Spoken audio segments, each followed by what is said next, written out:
इस कार्यक्रम के प्रसारण पुण्यार्जक हैं श्री राजेंद्र प्रसाद जैन, श्रीमती ममता जैन, श्री प्रशांत जैन, श्रीमती दिव्या जैन, पारस जैन, श्री भरत जैन, श्रीमती सौम्या जैन एवं समस्त परिवार मुंबई। पोद्गल द्रव्य किमात्मक है, स्पर्श रस गंध वर्ण वाले हैं। स्पर्श रस गंध वर्ण से रहित वह पुद्गल हो ही नहीं सकता। भले ही स्पर्श रस गंध वर्ण का परिज्ञान न हो तब भी वह पौद्गलिक वस्तु है। मान लो परमाणु भी है तब भी उसमें स्पर्श रस गंध वर्ण पाए जाएंगे। उसके बिना वो मूर्तिक नहीं कहलाएगा। और परमाणु को अमूर्त के रूप में स्वीकार करेंगे मान लो, तब वो जब उस स्कंद के रूप में परिणमन करेगा तो उस समय उसमें स्पर्श रस गंध वर्ण कहां से आ गए फिर। इसलिए ये सारे गुण माने जाते हैं। उस पुद्गल द्रव्य के अंदर रहने वाले गुण हैं, इस वाला पुद्गल द्रव्य होता है, ऐसा इसका आशय। ये गुण है, पर्याय नहीं।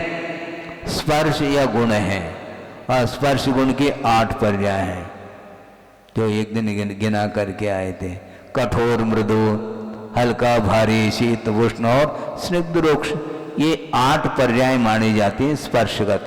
इसी प्रकार रस गंध वर्ण इनके भी पर्याय हो, किंतु ये स्वयं अपने आप में पर्याय नहीं किंतु गुण हैं। ये किसके हैं? पोद्गल द्रव्य के हैं। शब्द बंध सूक्ष्म स्थूल संस्थान भेद तमच्छाया तपोद्योतवंतश्च।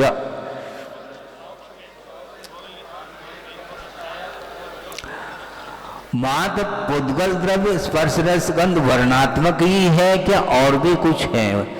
शब्दात्मक भी है। शब्द बंध सूक्ष्म स्थूल संस्थान भेद तम छाया आतप और उद्योत वाला भी पुद्गल द्रव्य होता है।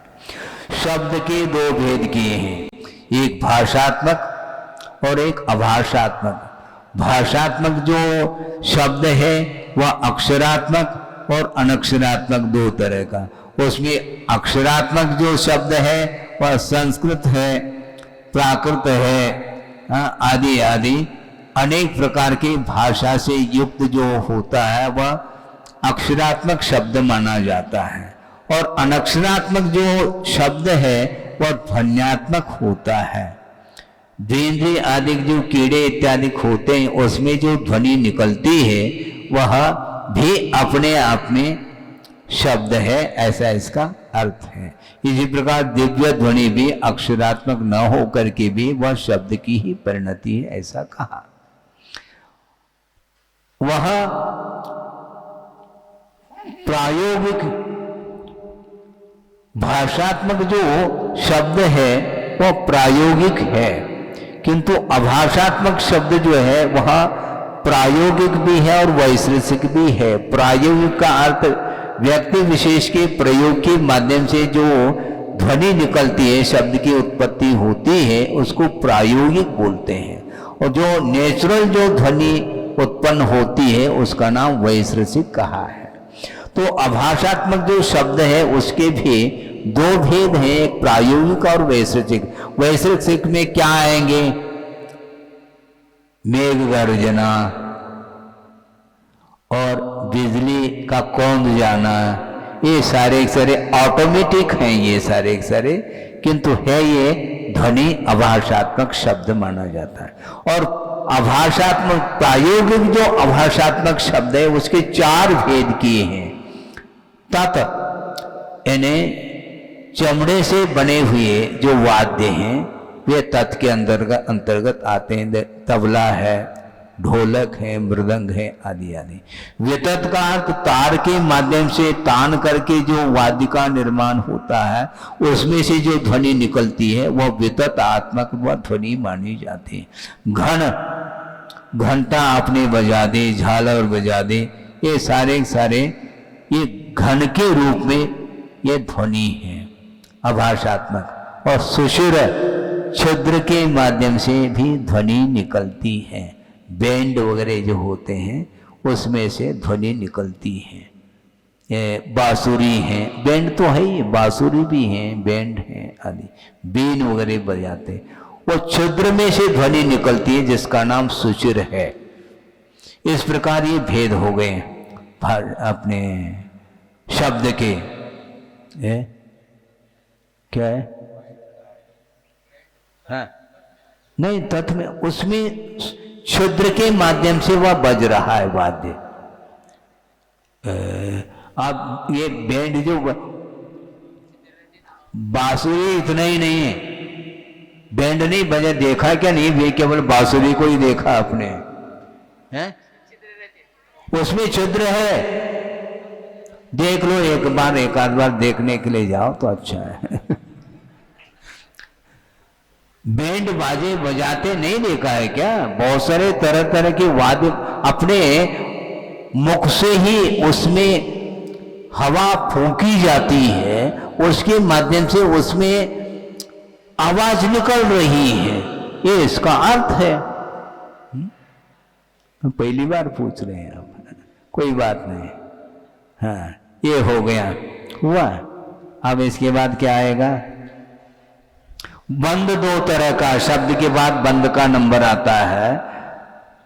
वह बंद संश्लेष का नाम बंद माना जाता है। परस्पर में संश्लेष होना ये बंद है। वह भी वैश्लेषिक और प्रायोगिक रूप में दो तरह का बंद माना जाता है, और उसमें स्निग्धत्व रूक्षत्व गुण के निमित्त को लेकर के जो बिजली, उल्का, जलधारा, अग्नि, इंद्रधनुष आदि जो उत्पन्न हो जाते हैं, ये वैश्लेषिक बंद माना जाता है। और प्रायोगिक बंद जो होता है वह भी अजीवात्मक भी होता है और जीवात्मक भी होता है।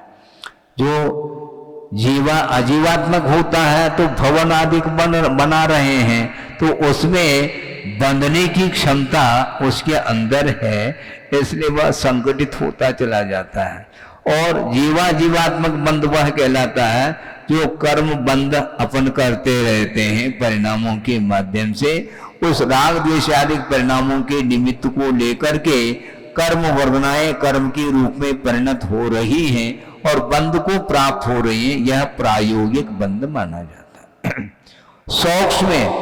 सूक्ष्मता, उसके दो भेद है, एक आपेक्षिक सूक्ष्म अलग है और अंत्य सूक्ष्म अलग है। परमाणु से छोटा और कोई भी पौद्गलिक वस्तु नहीं, इसलिए वह अंत सूक्ष्म माना जाता है। और अपेक्षा को लेकर के जो सूक्ष्मता है वह सापेक्ष सूक्ष्मता मानी जाती है। जैसे बेल है अथवा बेल है, बेल देखा होगा आपने, और बेल बड़ा है आकार में, उससे छोटा और ले लो, आंवला ले लो, वो छोटा हो जाएगा, सूक्ष्मता आ गई। उसे भी और कोई भी ले लो, इलायची ले लो, जो भी इस प्रकार परस्पर में अपेक्षाकृत जो सूक्ष्मता हो उसका नाम आपेक्षिक सूक्ष्मता बोली जाती है। इसी प्रकार स्थूल में भी पहले छोटे से बड़े तक ले जाओ, उन्हीं को ले जाओ, और दूसरी उदाहरण की आवश्यकता क्या है, फिर भी हम दे देते। मान लो नारियल है, बड़ा है, उससे छोटा क्या मौसमी है, उससे छोटा नींबू है, उससे छोटा आंवला है, आधे आधे करते चले जाओ। ये स्थूलता से सूक्ष्मता की ओर गए और सूक्ष्मता से स्थूलता की ओर आ जाओ। ये सबसे बड़ा यदि कोई है तो वह अंत स्थूल, उसको बोलते जगत व्यापी महास्कंद माना जाता है। बंद, सूक्ष्म, स्थूल, संस्थान का अर्थ आकार प्रकार होता है। उसमें अनिर्दिष्ट भी संस्थान होते हैं और निर्दिष्ट संस्थान भी होते हैं। वर्तुल है, त्रिकोण है, चतुष्कोण है, आयात है, आदि आदि, ये भिन्न भिन्न प्रकार के आकृति जिसको बोलते हैं उसी का नाम संस्थान है। और बिना किसी निर्दिष्टता के जो संस्थान बनते हैं वो अनिर्दिष्ट माने जाते हैं। बादलों के आकार प्रकार, उसका कोई निर्धारित कोई निश्चित संस्थान थोड़ी, वो अनिर्दिष्ट माना जाता है। भेद के 6 भेद किए हैं, भेद के 6 भेद किए हैं।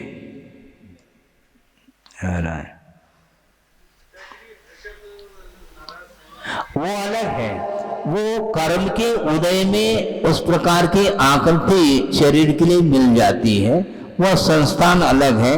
किंतु यहाँ पर पुद्गल में जो आकृति आ रही है वह भिन्न भिन्न प्रकार की आकृति आ रही है, ऑटोमेटिक भी आ सकती है। कहाँ गया? हाँ, भेद का आ रहा है वर्णन।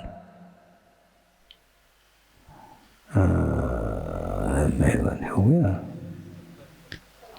हाँ, भेद के 6 भेद कौन कौन से?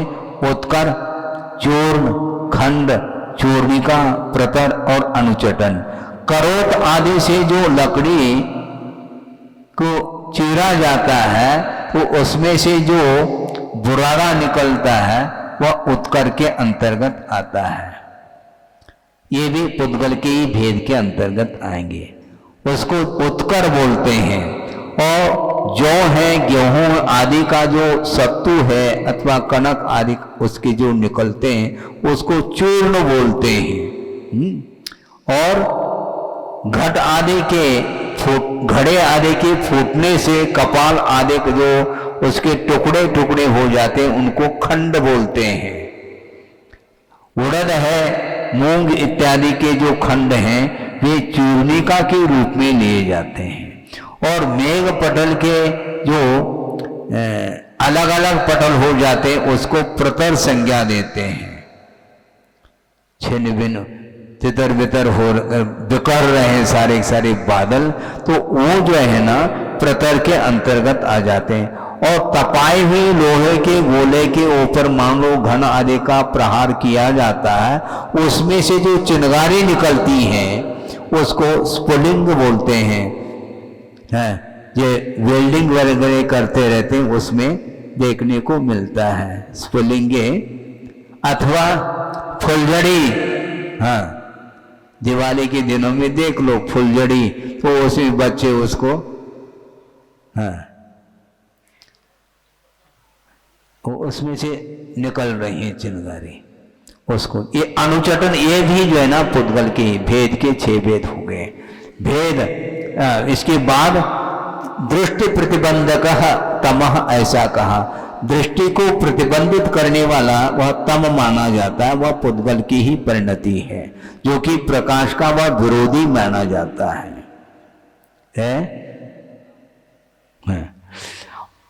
और प्रकाश को रोकने के लिए, रोकने वाले पदार्थों के निमित्त से जो पैदा होती है उसका नाम छाया, उसको छाया बोलते हैं। उसके भी 2 भेद है, वर्णादि के विकार को लेकर के और एक प्रतिबिंब के रूप में भी वह छाया आ जाती है। आतप, सूर्य बिंब में सूर्य का जो विमान है उसमें बादल पृथ्वी का एक वहां पर विमान है, उसमें से जो उष्ण प्रकाश निकलता है उसका नाम आतप बोलते हैं। और चंद्र बिंब में से अथवा चंद्रकांत मणि आदि से अथवा जुगनू आदि के निमित्त से जो पैदा हो जाते प्रकाश पैदा हो जाता है उसका नाम उद्योत बोलते हैं। इस प्रकार ये पुद्गल की ही पर्याय है, ऐसा कहा। अणवस्कंदाश्च, अणु और स्कंद के अपेक्षा से 2 भेद किए हैं पुद्गल के। जो एक प्रदेशी होता है वह अणु माना जाता है, और जो अनेक प्रदेशी होते हैं उसका नाम स्कंद है। ये अणु भी संख्या में अनंत हो सकते हैं और स्कंद तो है ही, इस प्रकार बहुवचन का प्रयोग किया। भेद संगातेभ्यः उत्पद्यन्ते, भेद और संगात के माध्यम से उत्पन्न होते हैं। भेद से क्या उत्पन्न होंगे? अणु की उत्पत्ति भेद से ही होती है, ऐसा सूत्र आने वाला है। किंतु यहाँ पर स्कंद जो उत्पन्न हो रहे हैं वे भेद के माध्यम से और संगात के माध्यम से। मान लो 10 परमाणु का एक पिंडात्मक स्कंद है, वह टूट गया, उसके टुकड़े हो गए, 5-5 के 2 टुकड़े हो गए, तो ये भेद से स्कंद की उत्पत्ति हो गई। और संघात से मान लो 10 परमाणु का एक पिंडात्मक स्कंद है, उसमें से दूसरे स्कंद में से 5 परमाणु आकर के उसमें जुड़ गए, तो 15 परमाणु का जो पिंड बन गया वह संघात से बन गया, ऐसा इसका आशय है। और एक साथ संघात और एक साथ भेद होने के बाद जो तृतीय अवस्था आती है वह भी स्कंद की उत्पत्ति में कारण है। मान लो 10 परमाणु का एक पिंड है, उसमें से 5 परमाणु निकल गए और दूसरे स्कंद में से मान लो 8 परमाणु आ गए, तो भेद भी हुआ और संघात भी हुआ और स्कंद की उत्पत्ति ज्यों की त्यों हो गई। इस प्रकार भेद से, संघात से और भेद संघात से, इसलिए यहाँ पर बहुवचनांत पद दिया है। भेद संघाताभ्याम नहीं कहा, भेद से और संघात से और भेद संघात से, इसको बताने के लिए यहाँ पर बहुवचन का प्रयोग किया है। ये स्कंद की उत्पत्ति में इस प्रकार घटना घटित हो जाती, भेद के माध्यम से भी और संघात अर्थात संगठन के माध्यम से। किंतु परमाणु की यदि उत्पत्ति होती है तो वह संगठन से नहीं होगी, वह भेद से ही होती है, इसलिए भेदाद अणु हो। भेद से अणु की उत्पत्ति होती है।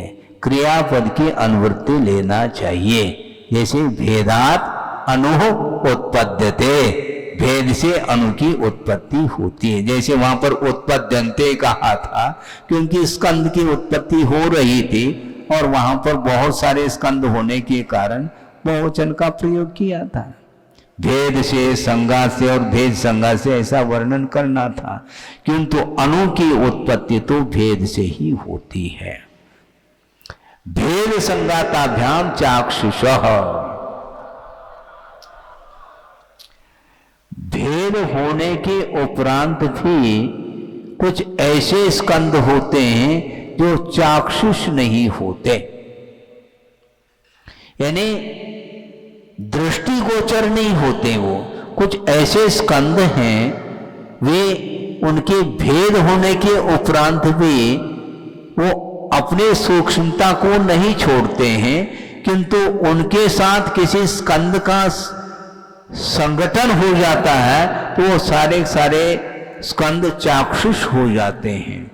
जैसे समझने के लिए हाइड्रोजन और ऑक्सीजन 2 तत्व हैं पृथक पृथक, और दोनों को आपने मिक्स कर दिया तो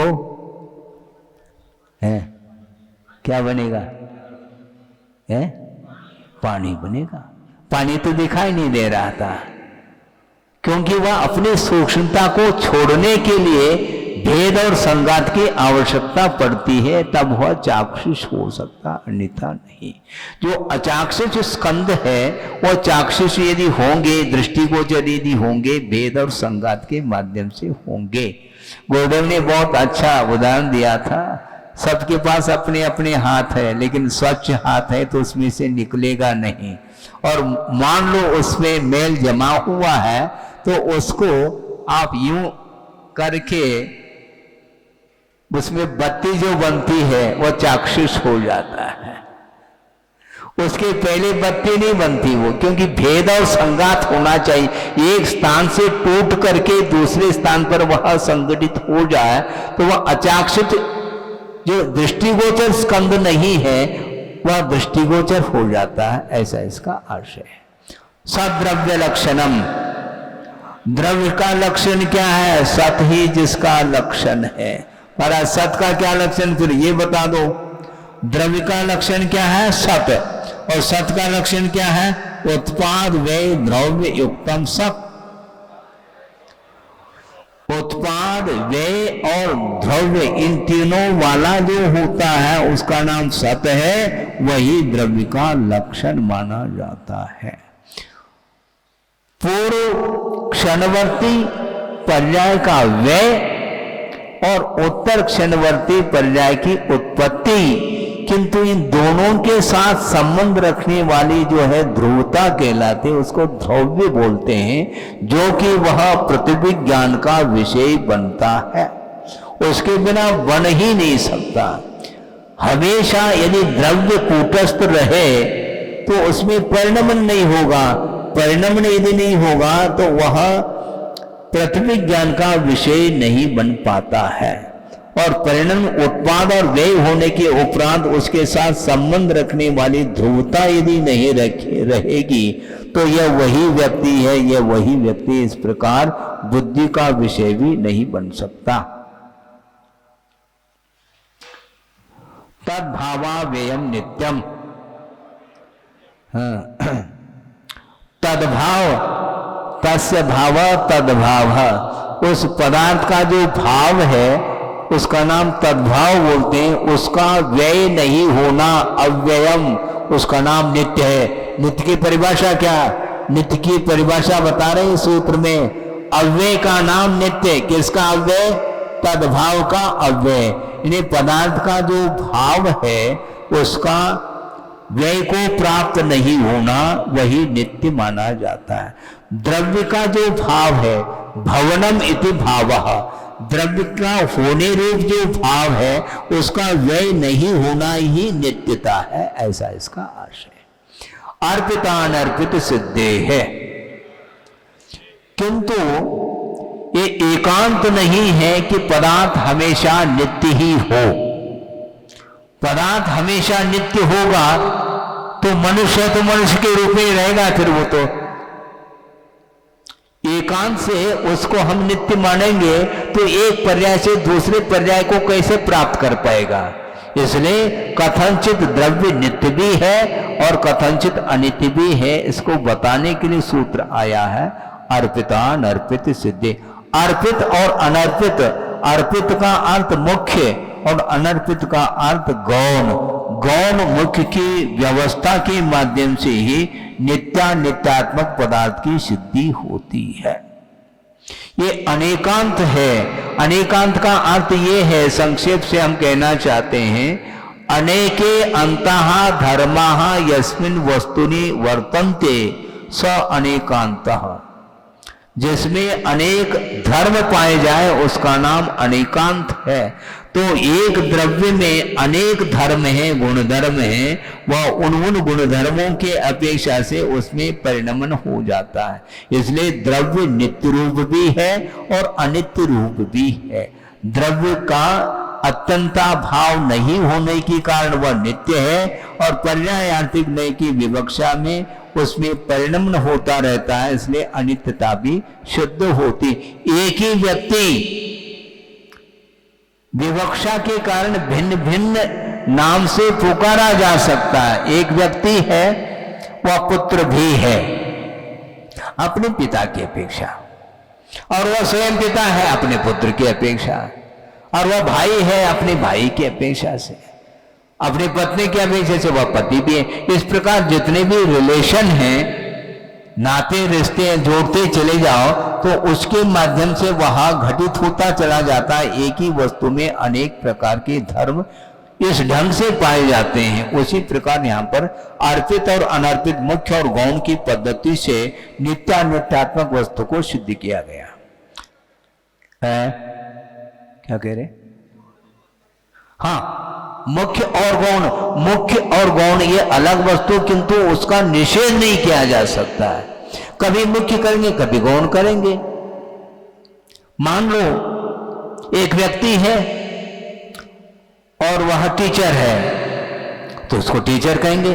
मान लो डॉक्टर भी है तो जिस समय ऑपरेशन कर रहा है उस समय टीचर थोड़ी कहेंगे उसको, है? उसको उस समय क्या कहोगे? डॉक्टर कहेंगे ना। तो उन क्रियाओं को लेकर के भिन्न भिन्न गुण उसके अंदर है विद्यमान, उनको मुख्य गुण करके वर्णन किया जाएगा, इसमें कोई बाधा थोड़ी आती है। स्निग्ध रूक्षत्वात् बंधः, बंध जो होता है परस्पर में संश्लेष जिसका, उसका नाम बंध है, किंतु वह बिना हेतु के बंध होता है क्या? स्निग्धत्व और रूक्षत्व गुण के माध्यम से ही संश्लेष रूप परिणति का नाम बंध है। यानी परमाणु में स्निग्धत्व और रूक्षत्व गुणांश पाए जाते हैं, उनके माध्यम से ही बंध की व्यवस्था बनती है। ये कारण के रूप में स्वीकार किया है। स्निग्धत्व और रूक्षत्व गुण के माध्यम से बंध होता है परस्पर में। किंतु जब कभी भी बंद हो जाए, जिस किसी भी परिस्थिति में बंद हो जाए, ऐसा नहीं, किंतु निषेध कर रहे हैं आचार्य, न जगन्य गुणानाम, जगन्य गुण वालों का परस्पर में बंद नहीं होता। गुण का अर्थ पोटेंसी है, स्निग्धत्व की पोटेंसी, स्निग्धत्व की जो शक्ति है वह यदि जगन्य रूप से परिणमन कर रही है तो वह बंद के योग्य नहीं होता। दो परमाणु हैं, वो दोनों परमाणु परस्पर में संगठित तब हो सकते हैं जब उन दोनों परमाणुओं में स्निग्धत्व की मात्रा जगन से ऊपर उठना चाहिए। यदि जगन रूप से वह परिणमन करने लग जाए गुणांश के अपेक्षा, तो उनमें परस्पर में बंद करने रूप स्थिति नहीं बन सकती, वह संगठित नहीं हो सकते हैं। ये इसका अर्थ है। फिर कब संगठित होंगे? जगन के साथ निषेध किया। इसी प्रकार गुण साम्य सदृशानाम,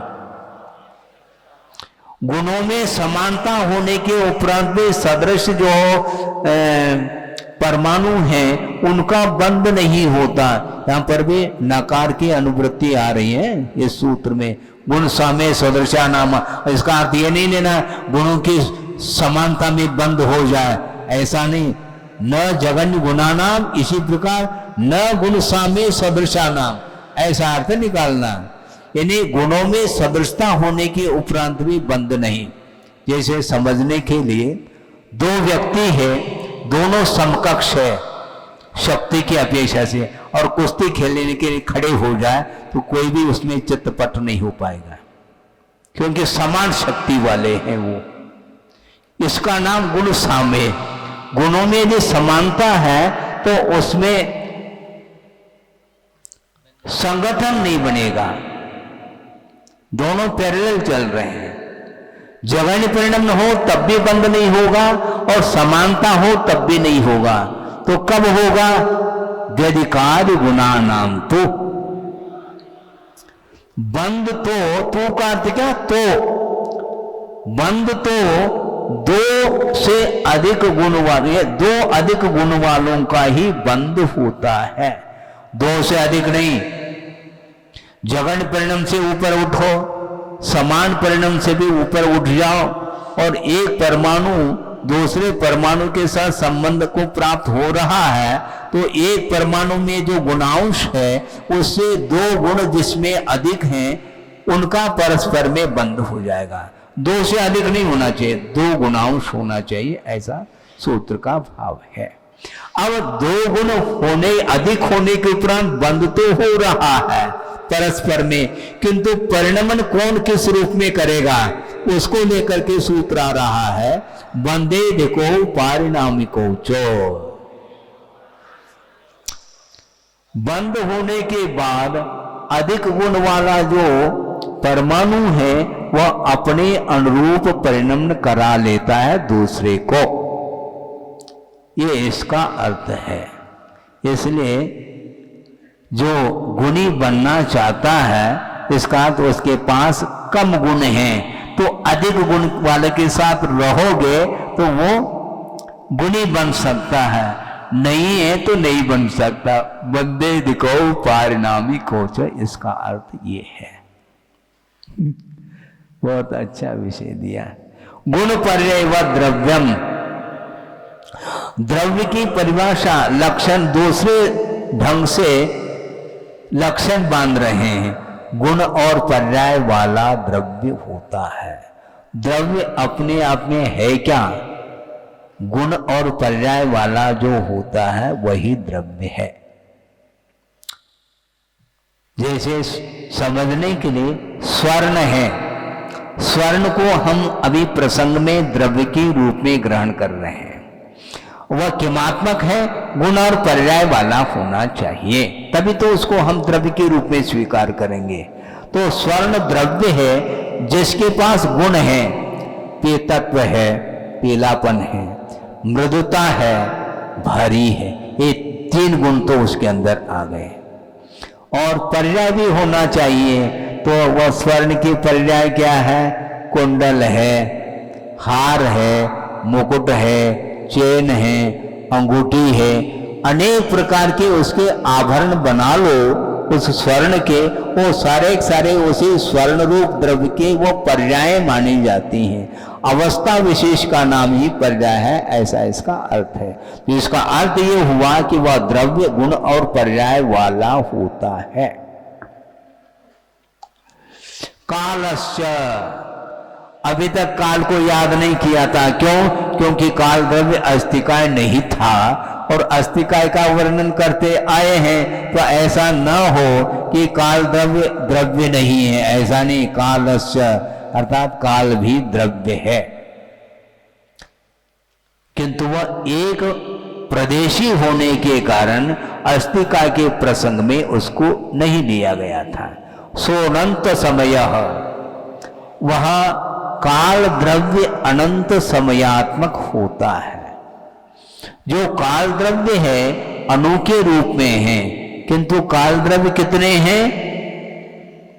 एक नहीं, किंतु आकाशात एक द्रव्यानी कहा था, आकाश द्रव्य तक तो एक एक है, फिर काल द्रव्य एक नहीं। यदि वो भी एक होता तो उस सूत्र में शामिल करते उसको भी, किंतु किया नहीं। इससे स्पष्ट है काल द्रव्य एक नहीं अनेक है। तो कितने हैं? असंख्यात कालानु हैं, जो कि लोकाकाश के असंख्यात प्रदेश हैं, उनके प्रत्येक प्रदेश पर एक एक कालानु अवस्थित है, रत्नों की राशि के समान, ऐसा वर्णन आता है आगम में।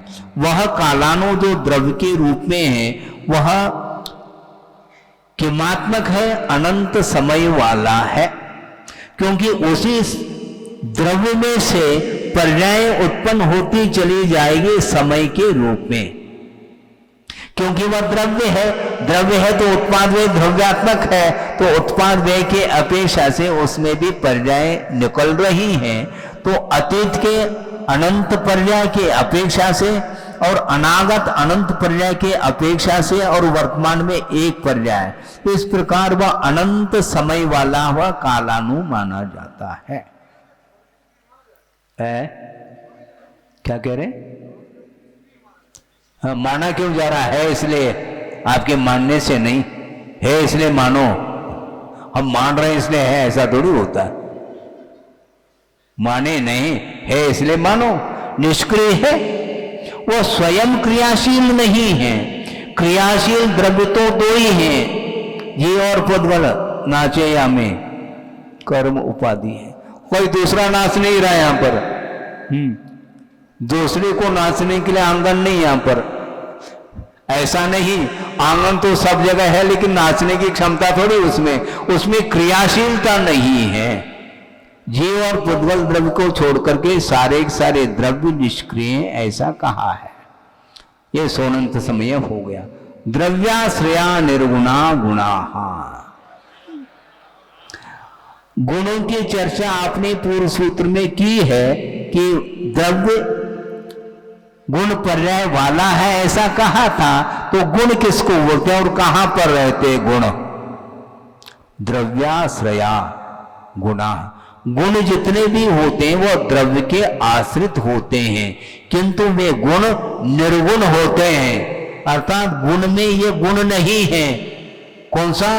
एक गुण दूसरे गुण के लिए आश्रय देने रूप गुण न उसमें नहीं होने के कारण उसको गुण को निर्गुण कहा। यानी द्रव्य तो गुण के लिए आश्रय दे रहा है, इसलिए गुण कैसे हैं? द्रव्य के आश्रित हैं, किंतु अपने आप में वो एक दूसरे के आश्रित नहीं। यानी ज्ञान गुण ये कहने लग जाए तुम मेरे पास आ जाओ, तुम्हें आश्रय देते हैं दर्शन गुण के लिए, ऐसा नहीं। द्रव्य के अंदर अनंत गुण हैं, किंतु वह किसी एक दूसरे के आश्रित नहीं, स्वतंत्र हैं, किंतु द्रव्य के आश्रित है, ऐसा इसका भाव है। तद्भाव परिणाम, तद्भाव, तयो भाव तद्भाव, उन दोनों का जो भाव है, किन दोनों का? द्रव्य का और गुण का जो भाव है, होना है, उसका नाम परिणाम अर्थात पर्याय है। इस प्रकार पर्याय का भी स्वरूप यहां पर स्पष्ट कर दिया, गुण का भी स्वरूप स्पष्ट हो गया, द्रव्य का तो हो ही गया। इस प्रकार यहाँ पर इस पंचम अध्याय में 42 सूत्रों के माध्यम से अजीव तत्व का वर्णन पूर्ण हो जाता है। अब आगे कल देखेंगे। बोधि समाधि परिणाम शुद्धि स्वात्मोपलब्धि शिव शोक सिद्धि चिंतामणिम चिंतित वस्तुदाने त्वां वंद मानस्य ममास्तु देवी। परम पूजाचार्य गुरुवर श्री विद्यासागर जी मुनि महाराज की जय। इस कार्यक्रम के प्रसारण पुण्यार्चक थे श्री राजेंद्र प्रसाद जैन, श्रीमती ममता जैन, श्री प्रशांत जैन, श्रीमती दिव्या जैन, पारस जैन, श्री भरत जैन, श्रीमती सौम्या जैन एवं समस्त परिवार मुंबई।